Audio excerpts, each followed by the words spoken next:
추미애 전 법무부 장관이 일부 언론을 비판하며 외눈이라는 표현을 사용한 것에 대해 정의당 장혜영 의원, 같은 당 이상민 의원에 이어 장애인 단체가 비하 발언이라며 사과를 요구했습니다.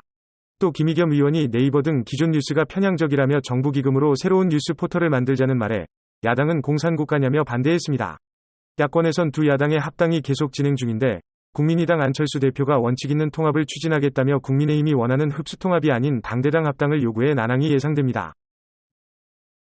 비트코인에 대한 대규모 투자로 가상화폐 시장을 띄우는데 결정적 역할을 한 테슬라가 1분기에 3천억 원어치의 비트코인을 팔아 무려 1,100억 원대 차익을 거둔 것으로 나타났습니다.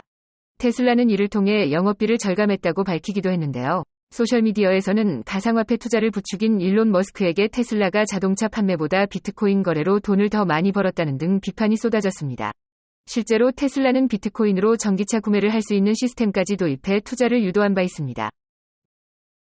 군의 코로나19로 격리된 장병들이 부실한 급식과 열악한 시설 등 처우에 대한 폭로가 계속되자 군은 이들에게 일과 중 휴대폰 사용을 허용하겠다며 진화에 나섰습니다.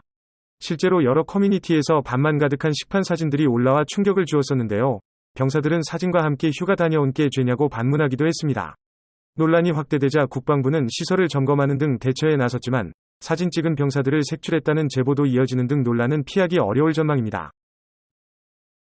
비구름을 따라 황사가 유입되고 있어 전국의 미세먼지가 나쁨에서 매우 나쁨 수준을 보이겠습니다.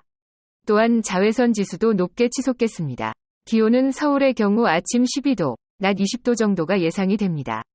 금요일에는 전국에 또다시 비가 내릴 예정입니다.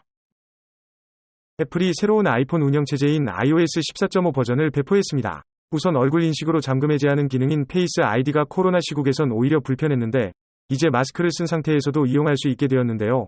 단, 애플워치를 찬 이용자들만 가능하다고 하네요. 또한 개인정보 추적을 차단할 수 있어 페이스북 등 맞춤형 광고로 매출을 올리던 기업들이 동의 없이 추적을 할 수 없게 되었습니다. 참고로 페이스북의 지난해 전체 매출 280억 달러 중 96% 이상이 광고 매출이었다고 합니다. 세계 각국이 코로나19 백신 접종의 속도를 내면서 외국 여행에 대한 기대가 다시 커지고 있는데요. 유럽연합에서는 화이자, 모더나, 얀센 백신을 접종한 미국인에게 여행을 허용할 것임을 밝혔습니다. 미국은 실제로 6월 중 전체 성인의 70%까지 접종의 집단 면역을 달성하려 하는데 상당한 진전을 보이고 있다고 평가한 것입니다. 한편 영국 가디언즈에서 영국과의 여행 재개는 협의하지 않고 있다는 보도가 나오기도 했는데 이를 두고 브렉시트의 뒤끝이냐는 말들이 나오고 있습니다. 그럼 오늘도 좋은 하루 보내세요.